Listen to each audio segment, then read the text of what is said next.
Today is August 4th, 2015. The interview is taking place in the Woodridge Public Library, and we are here with Alice Aubele. She has lived in Woodridge for 54 years, and during her 54 years, Woodridge was still consisted of cornfields and dirt roads, specifically in 75th Street and 83rd Street.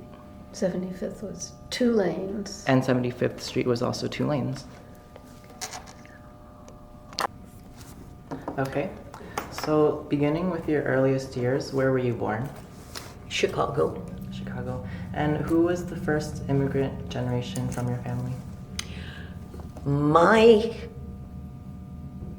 paternal grandparents came over from Ireland during the potato famine. Now, we call it the potato famine, but the people in Ireland call it the Great Hunger. And the people were dying in Ireland. And so they came to this country.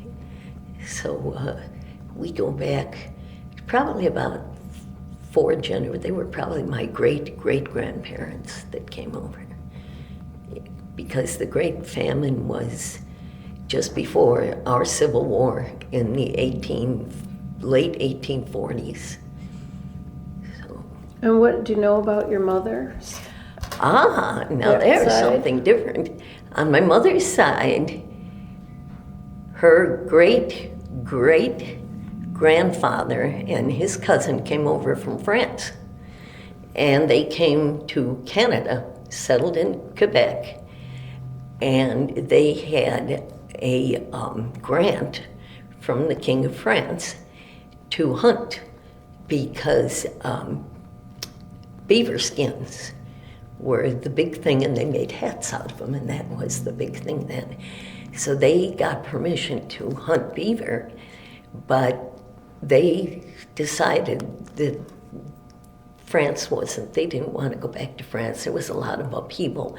So they stayed in this country, and they started going down the Mississippi River because that was still French territory.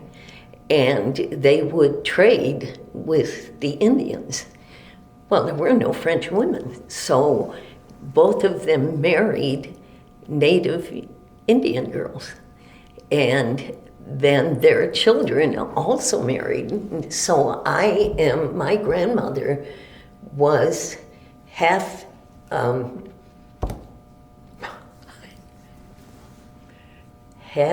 Indian and half white French, half French. And because when 2 people who are half-breeds is what they were called, marry each other, their children are still half and half. So Chippewa Indians is what they were. And to this day, we're still rather proud of our Native American history. And do you have any sort of artifacts from the Native American side in your family? No. Sadly we don't, because her parents lived as white people, and they didn't want it known that they were half Indian, because like the black people in this country, they would have been, they were spat upon when people would find out, So my grandmother ran away from home at 15 because she was speaking her native tongue on the playground one day, and the teacher came out and slapped her face. By now, America had bought that part of France, and it was called the Louisiana Purchase, which you probably, and they were told that they better act like Americans now. And she slapped her face, and she said, "You speak English, you're an American now." She was speaking French, or she was speaking Chippewa? It was what they call a patois. It was a mixture of French and English and the Native American tongue.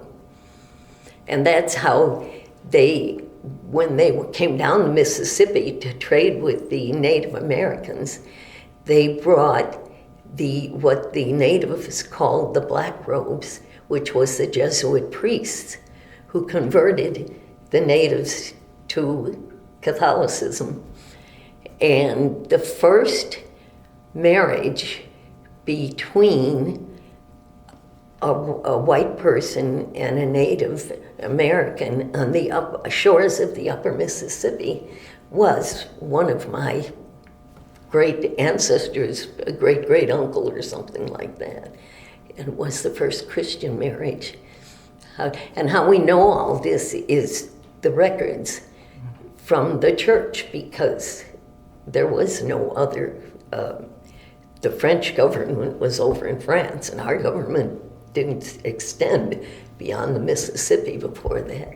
So that was the only way they had of keeping records of birth and death and marriages. So that's how we know all of our family history on my mother's side. And what were some other stories that your grandma has told you about her experience assimilating in America? Well, when she ran away from home, they lived in Iowa along the Mississippi River, and she got on a steamboat and got off in St. Louis, so she never told anybody who she was. She was afraid to. But later on, when we children grew up, and she would tell us, we were proud of it. And but to the day she died, she never wanted anybody outside the family to know that she was not a white woman as they, and she was just as much white as she was Native American, but that's the way it was back then. And as for your Irish side of the family, did they carry any traditions that you still practice today? No, sad to say, we didn't keep up too close with my father's relatives. They lived on the south side of Chicago, which back then was where a lot of Irish settled, on the south side. And when my father married my mother, they looked down on my mother because she wasn't Irish. You were expected to marry Irish, and of course she wasn't Irish. So they moved out to the suburbs, and we saw them maybe 2-3 times a year. But my father's mother spoke with a brogue, and she never saw Ireland, and she spoke with an Irish brogue. And she met my grandfather, was a carpenter, and he worked for a company that, as the railroads were built across the West, they followed and built the railroad stations and the platforms in the towns. And he was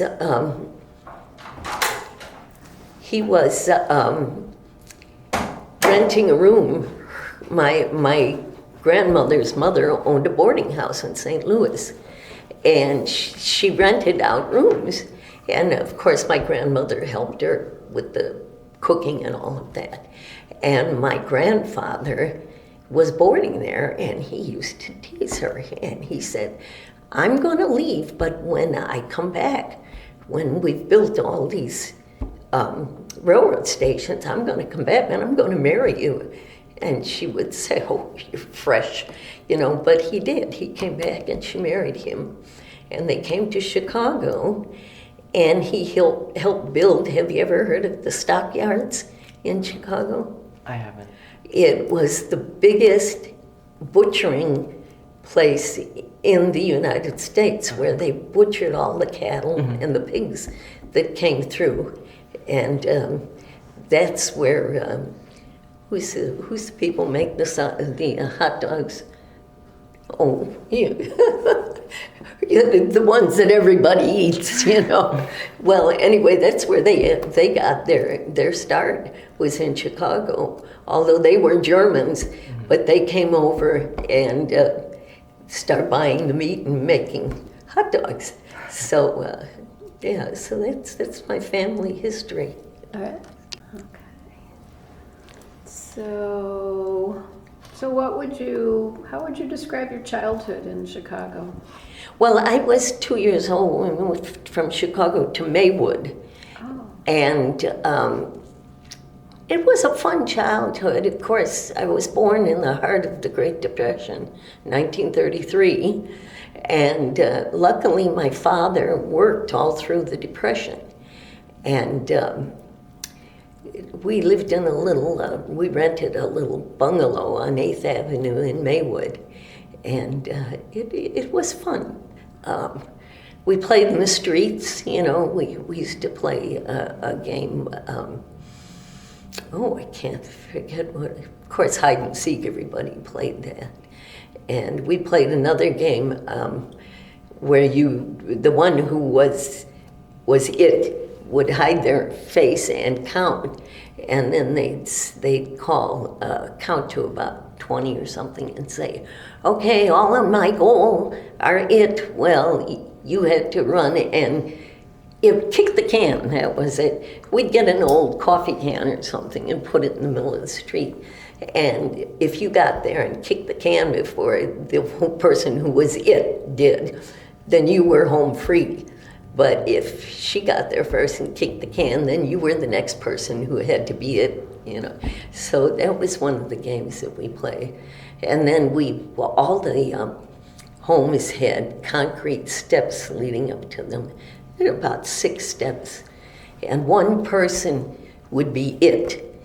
And we would play, I'm a chocolate cake, or I'm a cherry pie or something. And then a second person would come and say, I want a dozen donuts. Well, whoever was a dozen donuts would get up and run. And if the buyer caught her, then she became the dozen donuts and he became the buyer.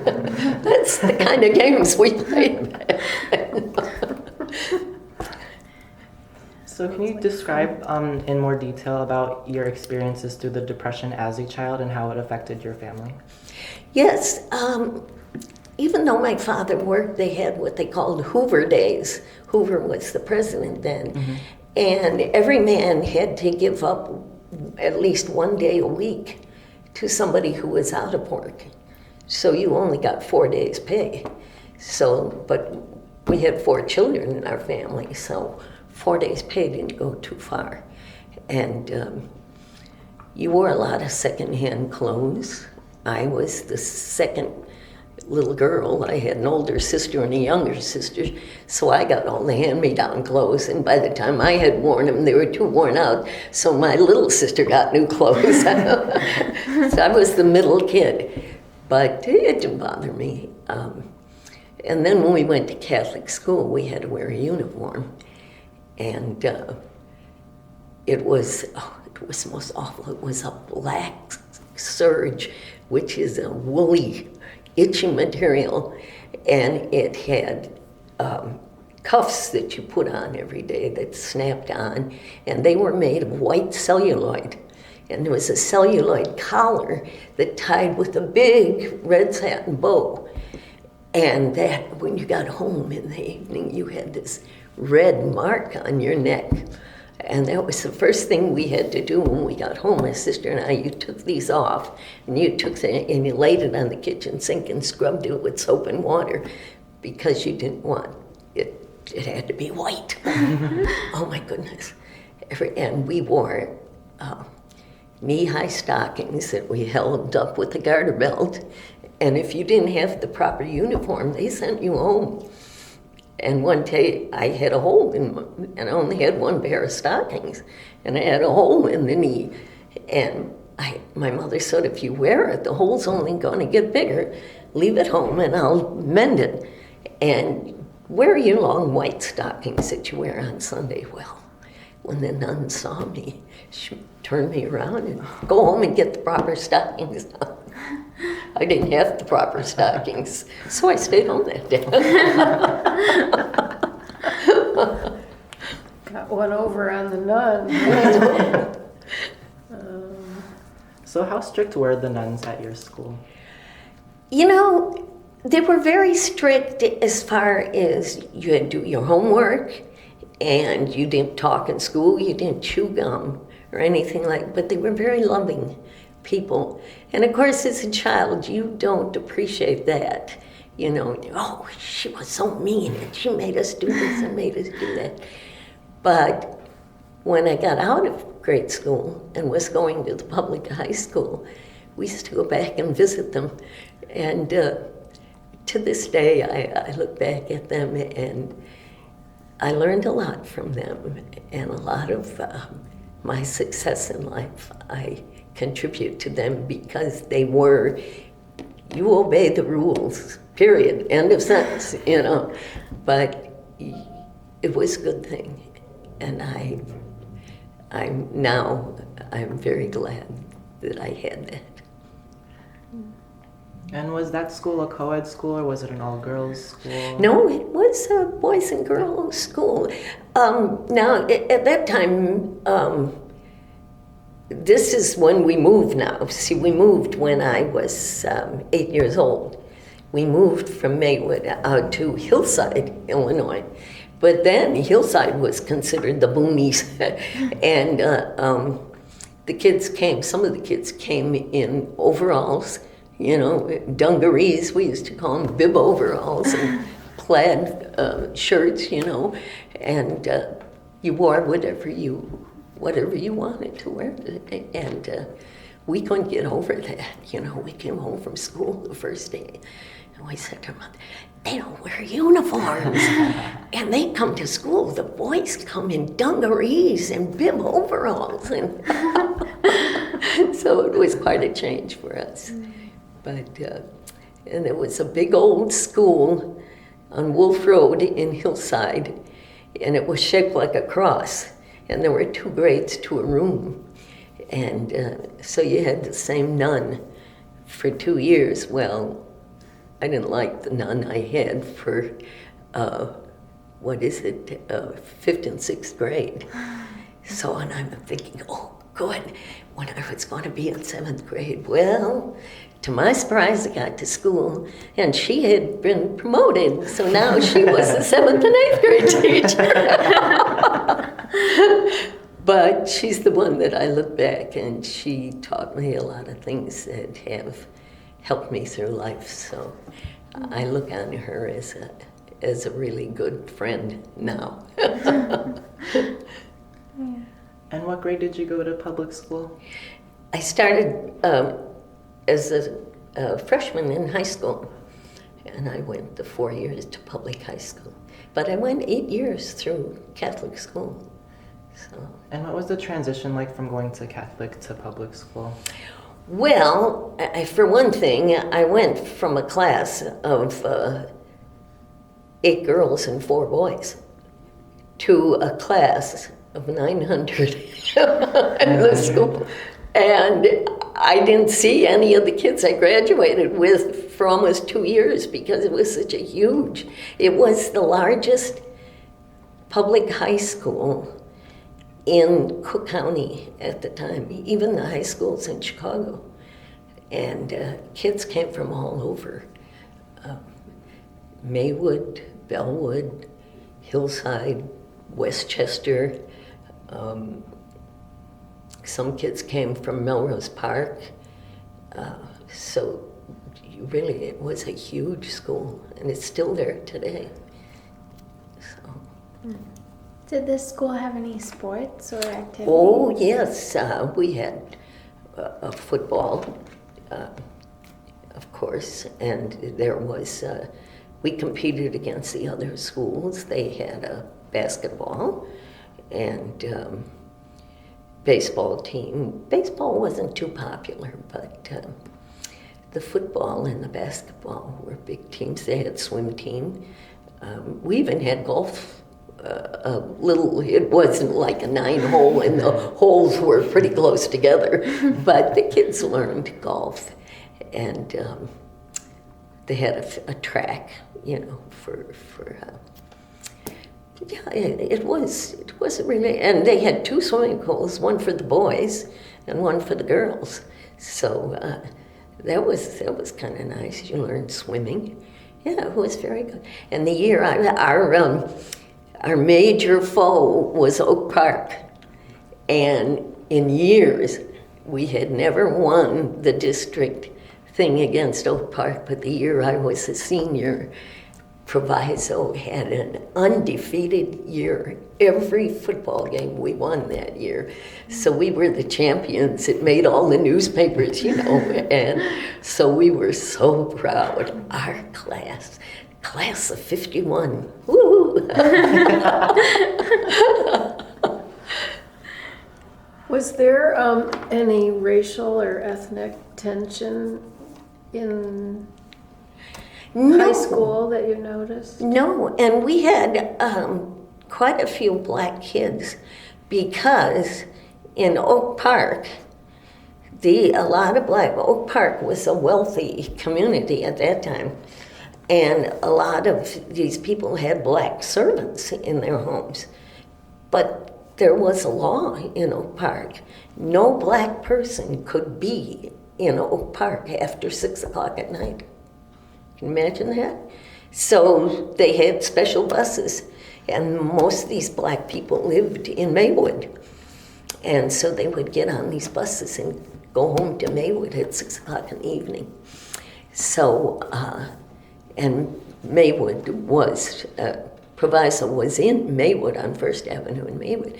So we had a lot of black kids, but there was no, they were there. So they were our classmates.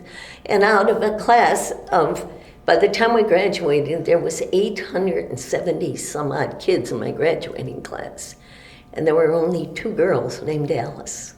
And she was a black girl.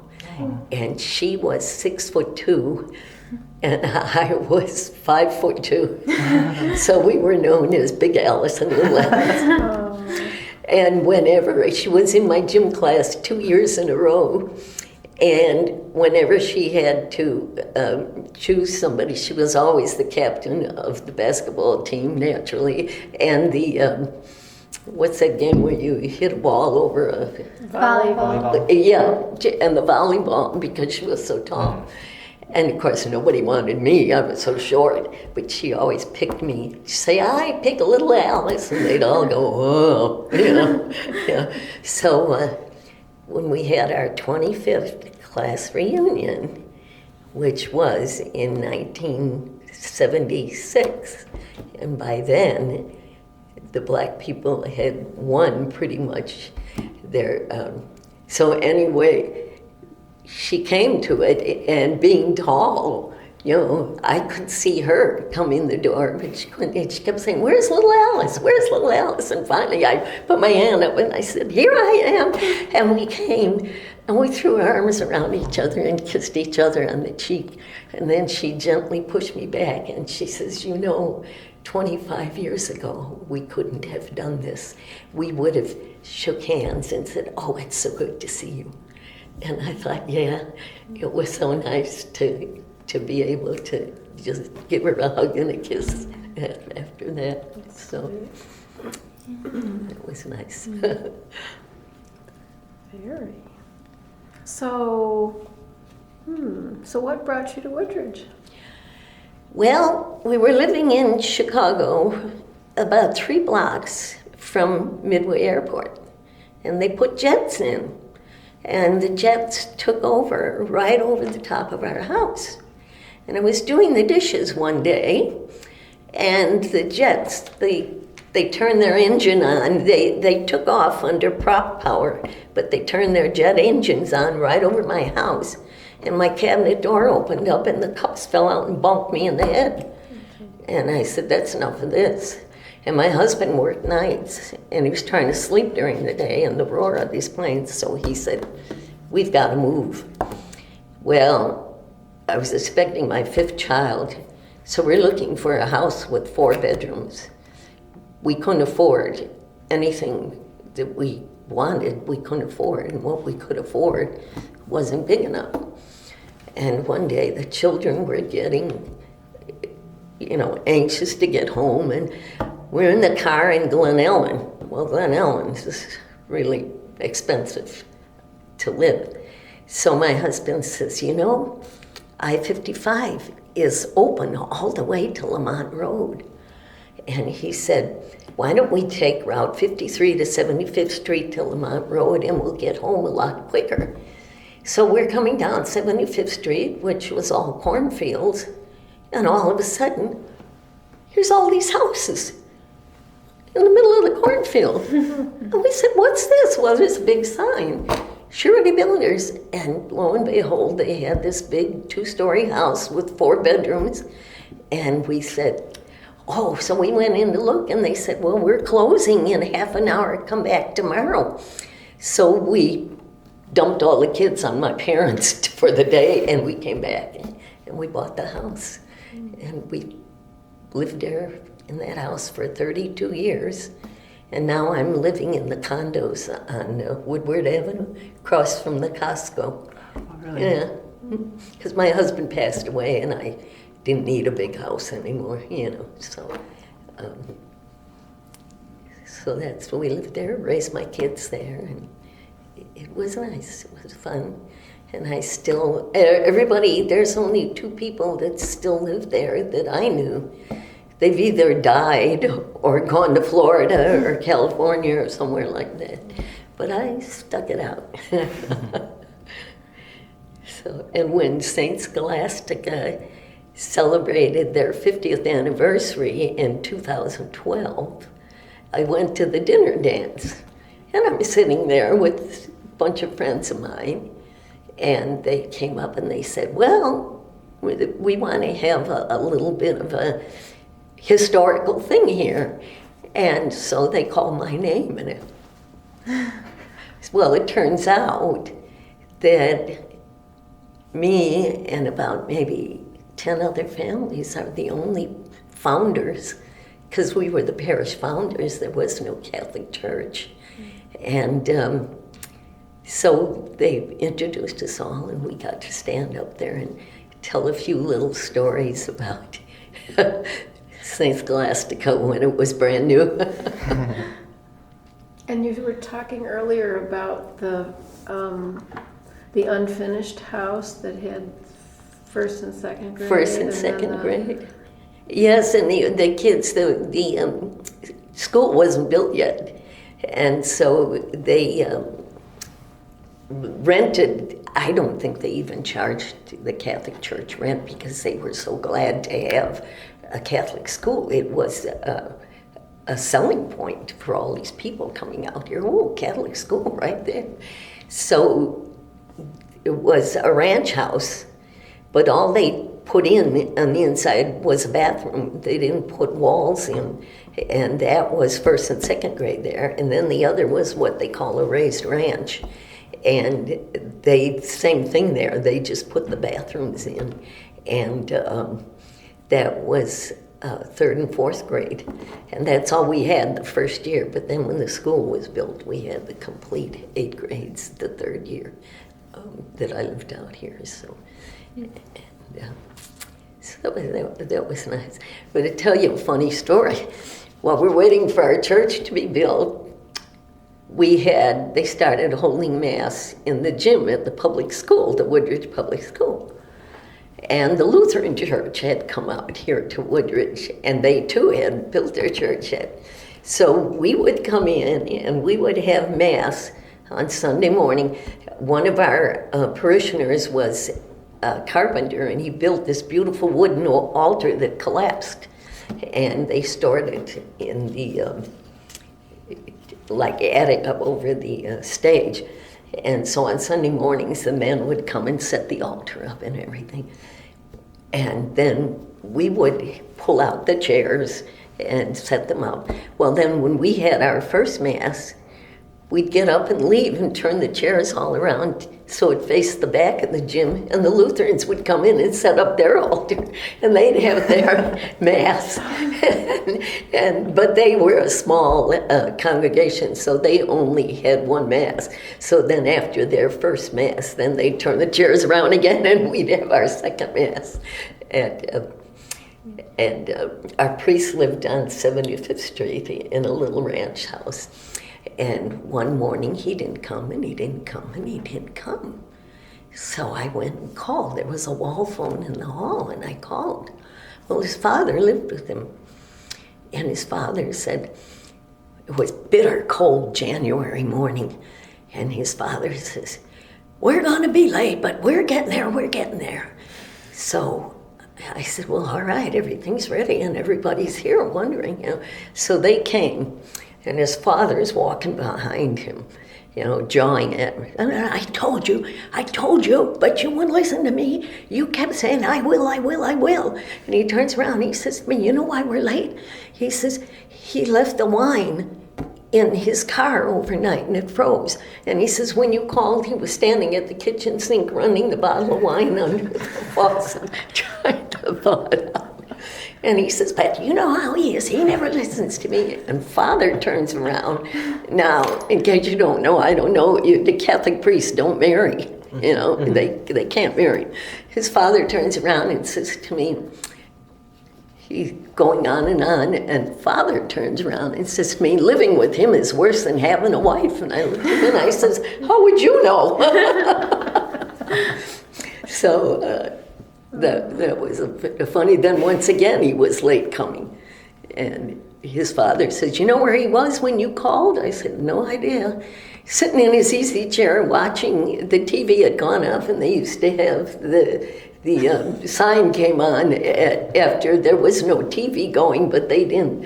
I can't remember what they called that, but some kind of lines, and of course NBC had the Peacock, and so he says the Peacock was on the TV, and he's sitting there sound asleep in his easy chair. He never went to bed. So it was fun.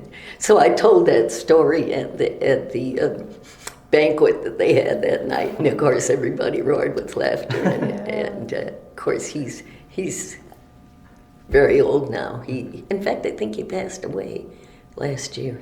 And of course his father passed away a long time ago. But I know stories that nobody else remembers. Those are good ones, too. So in Woodridge, did you ever see any major political movements or any social movements? Well, of course, we elect a new mayor every 4 years, like everywhere else. And most of our mayors had at least 2 terms. And then we had 2 men running against each other. And the one man, this was a mean thing to do. He had heard that his opponent had been called to court once, had been in trouble with the law. So he went down to the Chicago Tribune's library, and he went through the newspapers, and sure enough, he found out that this man had worked for an insurance company. And the insurance company had swindled a lot of people out of their money, but this man didn't know about it. He just worked for the company. But of course, when they went to court, his name was on the roster, and but he was found not guilty of anything. And so he went his merry way. He didn't think any more of it. Well, this other man heard about it, and he went and he used that as his campaign thing, that this man is an ex-convict. Well, he wasn't. He wasn't he was found innocent of anything. But there's always people who will believe everything, And so he withdrew from the election, and they sold their house and moved, but I think that's the worst problem we ever had in Woodridge. And I don't even remember either of their names, but I've always thought we have pretty good mayors.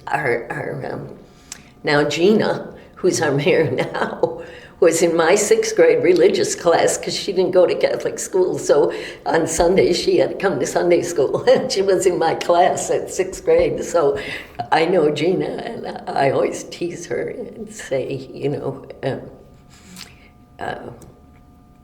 Madam, did you do your homework for today? And she laughs, and that's kind of funny. But then the mayor we had, Murphy, he was mayor for years and years and years. I think he was about our 5th mayor, and Now I think Jean is the sixth. Murphy was the principal over at Woodridge School for years and years. And then he became our mayor, and he stopped teaching after a while. Well, he taught and was mayor too. But then after a while, when Woodridge got so big, so.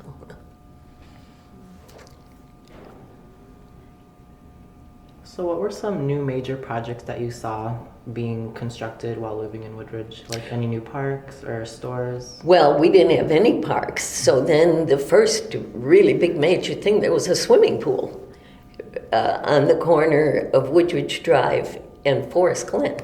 And it was on the northwest corner, right off 75th Street. And now I think that's tennis courts over there, isn't it? Yeah. Yeah. Mm-hmm. Yeah, that was our one and only swimming pool for quite a few years. And then, of course, they built the other grammar school, which is on Woodridge Drive. And they built the one over on the other side of Hobson Road. I mean, that's how much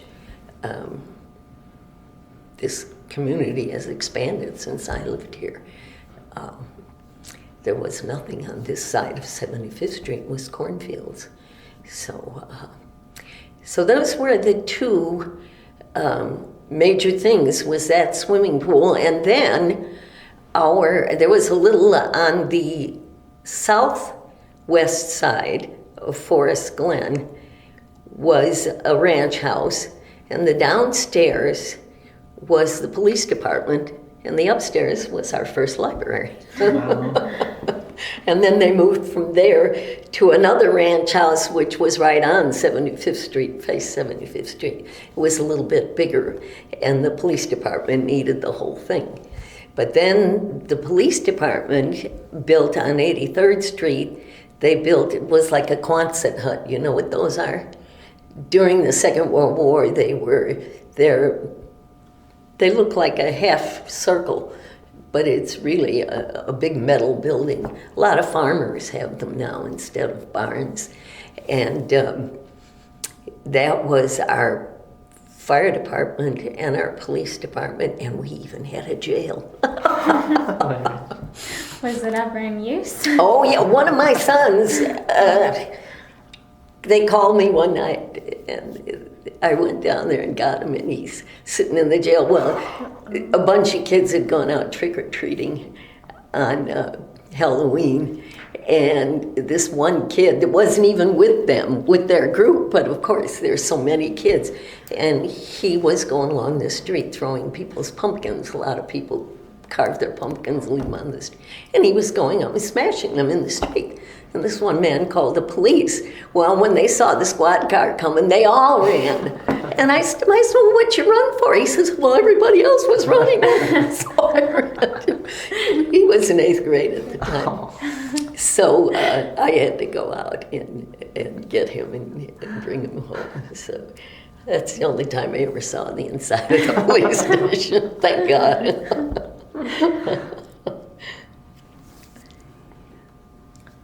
How are your neighbors? Did you guys do get-togethers? We used to get together once a week. We'd have coffee at each other's house. But there was a little bit of a problem with the woman next door. She only had 2 kids, and she didn't like the idea that I had 5 kids. And she said, was always making smart remarks about it. I'd be out hanging clothes on laundry day, and she'd come out and call her next door neighbor, and they'd stand there talking, and she'd always say, well, I guess when you've got quantity, you can't expect quality. And she'd turn around and look at me, and I knew she was talking about my 5 kids, because I had 5 of them. I couldn't keep them in control or something like that. So I kind of backed off from her. But otherwise, yeah, the woman right behind me had 5 kids too. And most of her kids were in the same grades with my kids. So, and then the people next door to me didn't have any children.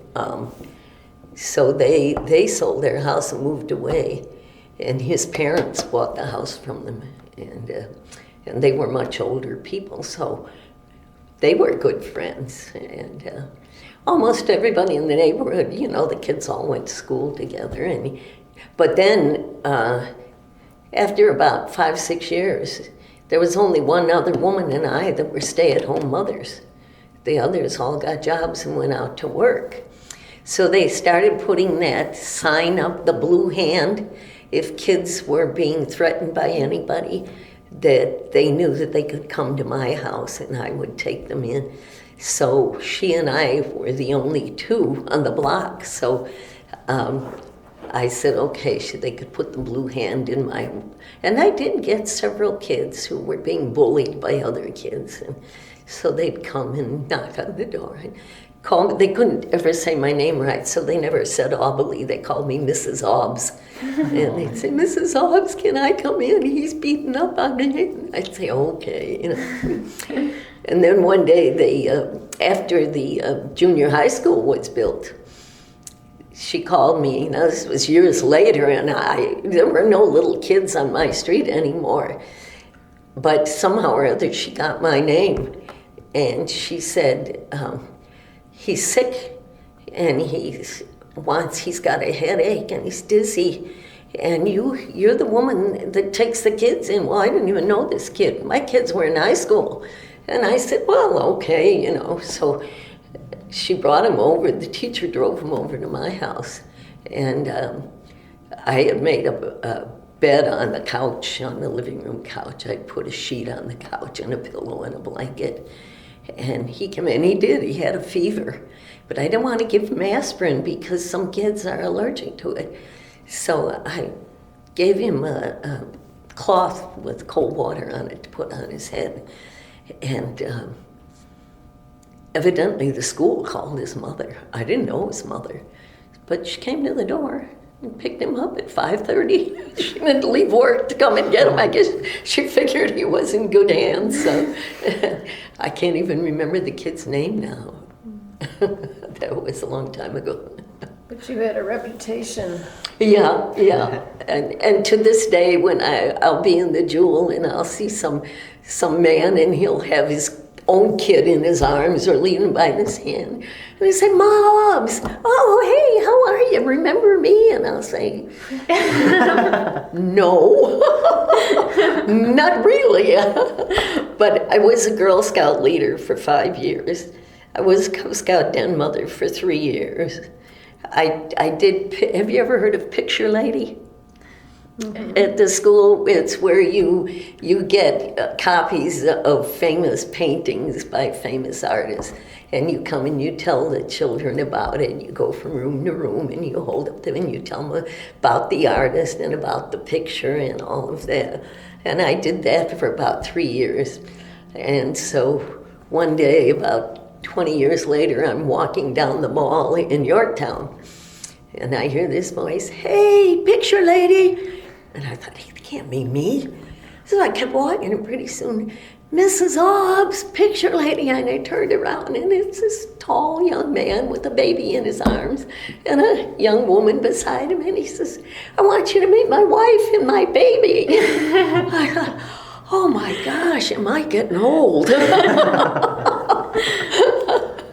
So I'm kind of famous, I would think you would say, in Woodridge to the old timers, and I'm one of the few left. So, it's kind of nice. I go to church on Sunday, and this one woman says to me, "You can hardly walk up the aisle on Sunday without people stopping you and talking to you." And I said, "Well, I've been here a long time." And she says, "Well, I've been here as long as you have. They don't do that for me." And I says, "Well, have you ever been a Girl Scout leader, a Cub Scout den mother, a Picture Lady? Did you ever teach religious ed on Sunday?"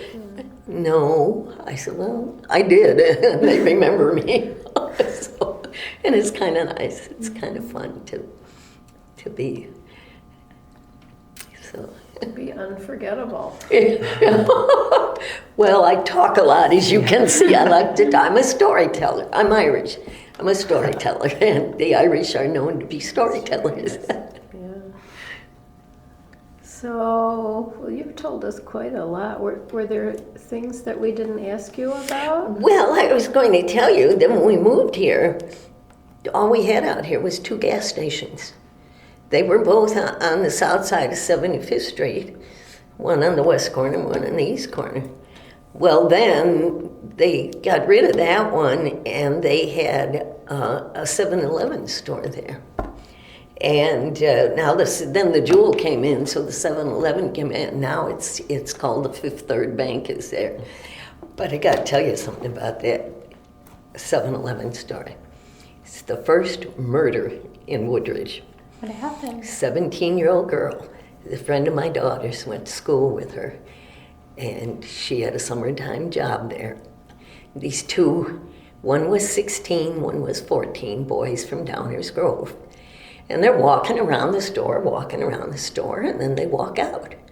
And she says, "Hey, you didn't pay for those potato chips." And the 16-year-old turned around, pulled out a gun, and shot her in the heart. Killed her on the spot. Well, she lived, they called the ambulance, and she lived till the ambulance came, but on the way to the hospital, she died in the ambulance. 17 years old. She would have been the senior at South the next year. So her name was Jennifer, and she was the first murder in the village of Woodridge, you know. And so the kids that went to St. Scholastica with her bought a magnolia tree and had it planted in the yard at St. Scholastica, and they all got a little plaque. And it says, "To Jennifer," now I'm going to cry. It says, "To Jennifer, beyond friendship, our love." And then it's signed, "Your friends from St. Scholastica." Well, when they put the new addition on the church, they tried to save the magnolia tree. They balled it up, but it didn't make it.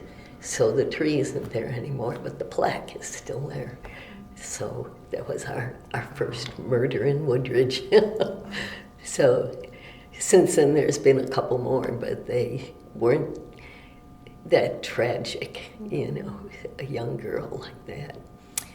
And then the first young man to die in the service of country was named Clem Castaldo. Hence, we have Castaldo Park over here on 71st Street. And he was serving in the Navy in the Gulf of Tonkin during the Vietnam War, and he was washed overboard.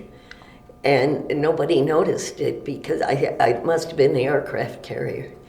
And the planes were landing, and nobody noticed it till it was too late. And so he drowned. So he was the first Woodridge boy to die in the service of his country. So that's about what I can tell you at the gas station. Well, there was, when we moved here, on the east side, down toward 83rd Street, there was still a farmhouse, and those people's name was Pfaff, P-F-A-F-F. And then further on down the other side of 83rd Street, there was a family named Fallhaber, and she owned a lot of land. And then on this side of 75th Street, on Woodward Avenue, where all the where the shopping mall is, the JCPenney and all that, was her farmhouse. But her husband was dead when we moved out here. Her husband was dead, and her kids had all gone to college, and they didn't want to be farmers. So she moved out and sold the land to be developed into part of Woodridge. But the house stood there for years, and it got so old. Well, one Saturday night in the summer, when my 2 oldest boys were in high school, some kids got the bright idea we could have one heck of a party there. And they got their big brothers to get them a couple of keggers, which they weren't old enough to drink, but they figured nobody's going to find them hidden in that farmhouse. So, and of course, word got around, and there must have been over 100 kids. Well, the house was so old that the floor gave way. And they fell through to the basement, and some of them were badly injured. They had concussions when they hit the floor. They had broken arms. I don't remember that anybody had a broken leg, but yeah. And of course, the police got called, and the rescue squads got called, so these kids got caught. So the next morning, I had heard, because we lived just 2 blocks off of 75th Street, and I had heard the constant sirens going back and forth, and I thought, I look out the window, there was no fire anywhere, and we couldn't figure out. My husband and I kept figuring, what's all those sirens going down 75th Street? So then my sons came home that evening, and I said, what, and they said, oh, they told me about it. And I said, were you there? And they said, no, we all went to the movies. We wish we'd known. I said, no, you don't. And they said, well, we heard about it. And I said, well, those kids were hurt. And the older kids who bought the beer for them are in trouble with the police for buying beer for these kids. So, and of course, then they came and completely tore the rest of the house down. So that's why I wrote these names down here, because I thought you'd. Did the owner ever hear about that story? I don't think she did. I think she had died by then. She was pretty old. She was way almost 90 when she left the house, because she hated to give it up, But So it was sometime before they developed that then? oh, yes. Well, they started building apartment buildings, and they were going to be government subsidized apartment buildings. And it was a big kind of like a crescent shape, these buildings. Well, the developer went bankrupt, so they never finished them. And they sat there, I can't remember how, at least 4 or 5 years, these empty buildings. And so then one day they came along and they just knocked those all down, which was kind of bad because they were brick buildings. It was a big mess. But they had a sale. Anybody who wanted, you could come and buy the bathrooms were in. You could buy the toilets and wash bowls and bathtubs. And some of them already had the kitchen sinks and that kind of stuff in, so you could come and buy that stuff if you were building. And a lot of builders came because it was brand new stuff, had never been used, So they had a big, I don't know if they had a sale or if people just came in and took it or what, but, and then they had the wreckers come in with the big balls, and that was fun. Everybody was standing around, drove their cars up and parked them along Woodward Avenue to see the wrecker come in with this big ball and knock the buildings down. That's what we did for entertainment out here, because there was no entertainment. And that's another thing. Joel Kagan, I think, was our 4th or 5th police chief. And we were having a terrible time because South High wasn't built yet. And the kids had nowhere to go. There was no activity bus home for the kids from Woodridge because there weren't that many of them. And so if you wanted to be in the football team or anything where you had to stay after school, your mother had to come and get you. Somebody had to come and get you because that was a long walk from north, Downers Grove North. So these kids would get home at 4:30 in the afternoon. They had nothing to do all weekend. There was nothing here, except the 2 gas stations, So they would roam the streets. They would egg your house. They would TP your house. They would do all kinds of things. They would take the street signs and turn them around. So where I lived on Willow, and the corner was Forest Glen. Well, I tell people I'm second house in from the corner of Forest Glen on Willow, and they drive around and around. There is no Willow. There's a Willow Avenue, but it goes east and west. Oh no, the kids are at it again. So they'd send the streets guy out, and he'd turn all the signs around again, and then the next week it'd be another section of the town. So you had to make sure when you told somebody who was coming to visit you, my street does go north and south. If the sign says Forest Glen, that's my street. But it was. So Joel Kagan came in, and one man had a CB radio in his basement. Another man had a movie camera and a screen, and he would rent movies. Another man had a block and tackle in his garage, and he would pull the engines out of cars and show guys how to change spark plugs and how to work on cars, and all kinds of things. They didn't have trouble with the girls. It was the guys that did this kind of stuff. But they had all kinds of things that one man loved to play pinochle, and his wife didn't know how. So he taught the kids. He'd say, anybody wants to come over, I'll teach you how to play pinochle. So he'd set up cards in his basement, and the kids would all come over and learn how to play pinochle. Stopped it. They weren't roaming the streets anymore. We didn't have any more trouble. And that's what I always said. I think Joel Kagan was one of the best things ever happened in this village. And of course, you probably know there's it's right around here. It's right across the road from you on the way to the post office. There's a plaque there in honor of him and his wife, because she was our original library. She was the head of our original library, Lori Kagan. So they've been a fixture in Woodridge for years. And I'm a little prejudiced because they're good friends of mine, but that's all right. They were. He was, like I say, then he ran for mayor. He was mayor for a while, and then he became the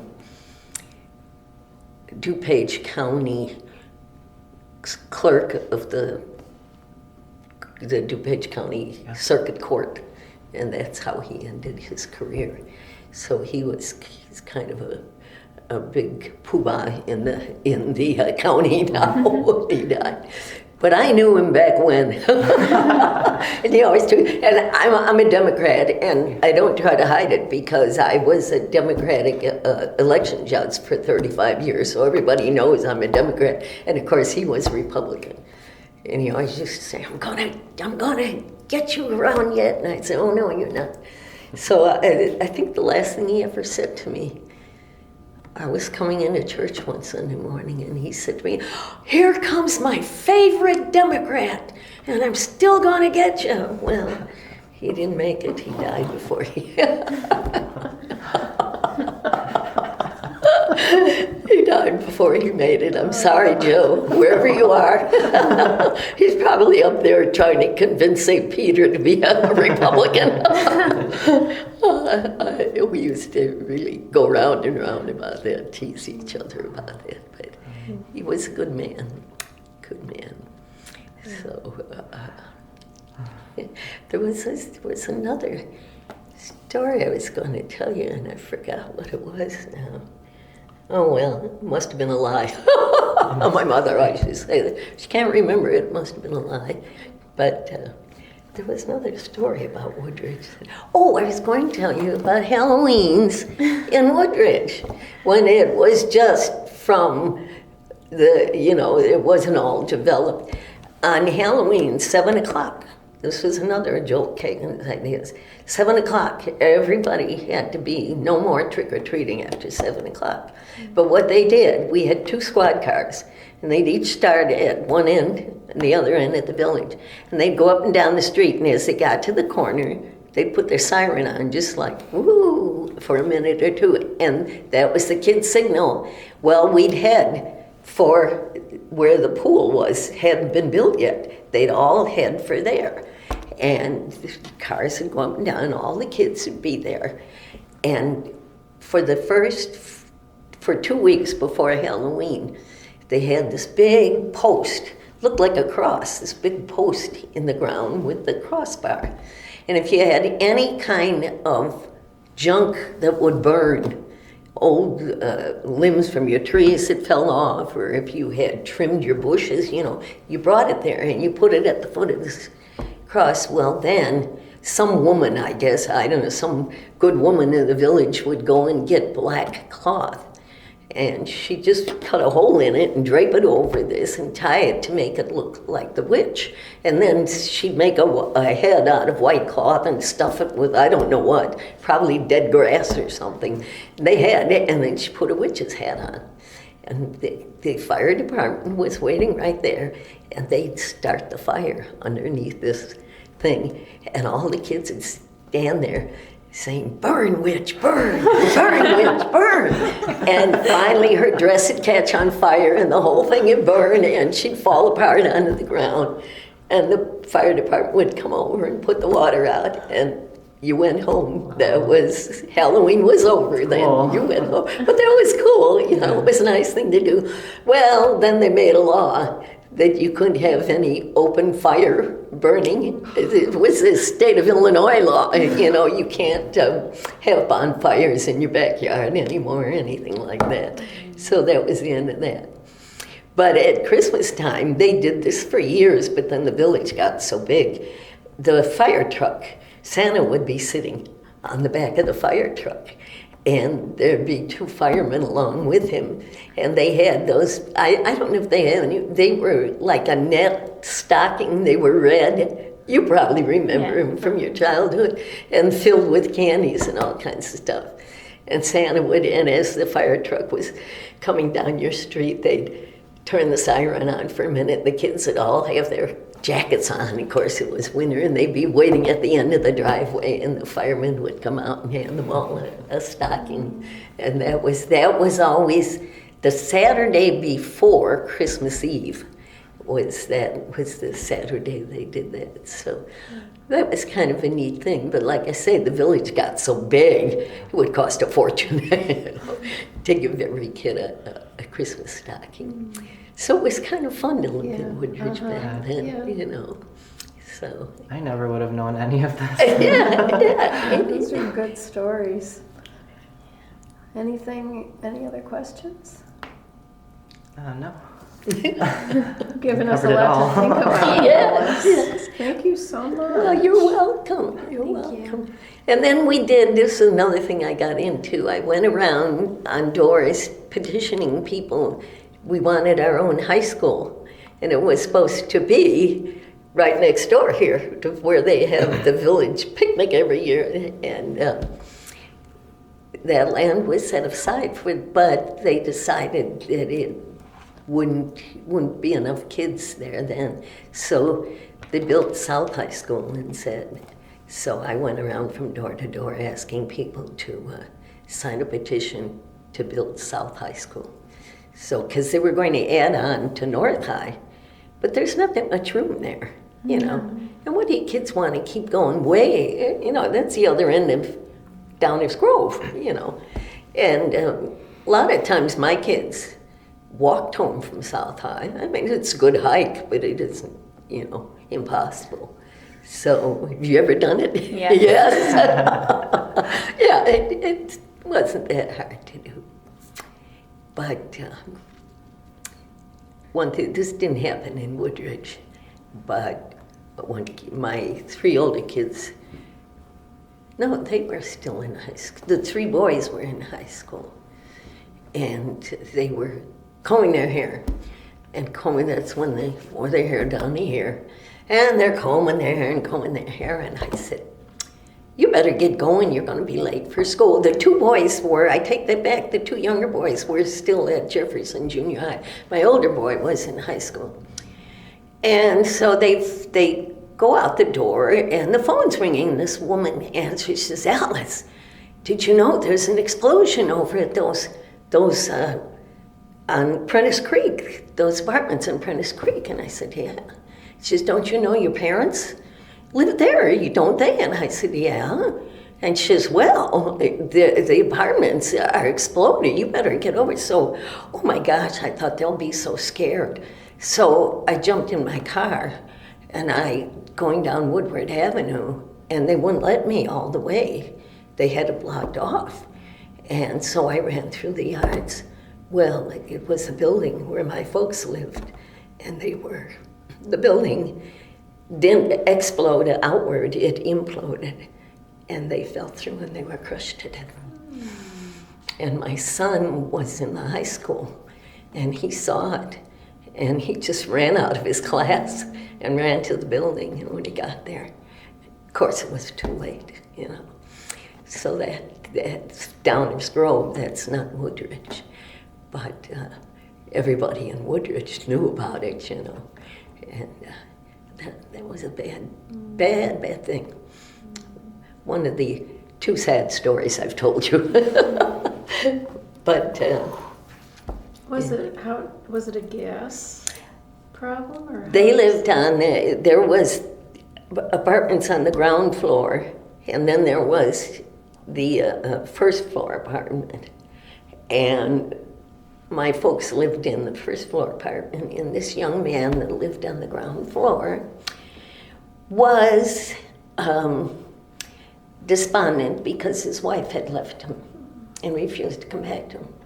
So he disconnected his gas stove from the wall and went to bed. And his apartment filled with gas. And the next morning, people are getting up and going to work.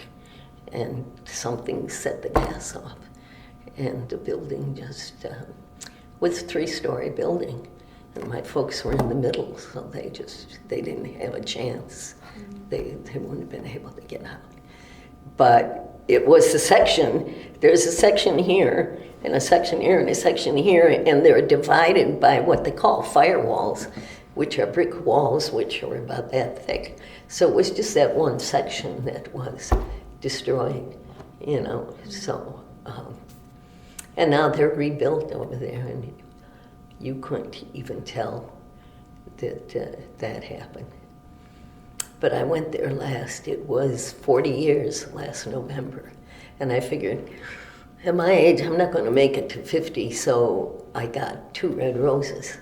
And I tied them with a big bow, and I wrote a poem and put it on the grass in front of their apartment. Well, the next day, my son came and he says, "Oh, Ma, I want to go over there and see that." Well, somebody had taken the roses, torn up the paper with the poem on it. But I figured, oh well, my folks knew. Maybe the management Well, that could be, didn't want to. because I also wrote on there. I wrote on there that 40 years ago this day, you know, what had happened, and maybe the management didn't like that. I don't know why not. It's not going to hurt anybody, you know. Yeah. But yeah, so been around a long time. Know a lot of history about this place. You Yes. know. That's good. Thank you so much for telling us about it. Really Interesting. You are a good storyteller, Alice.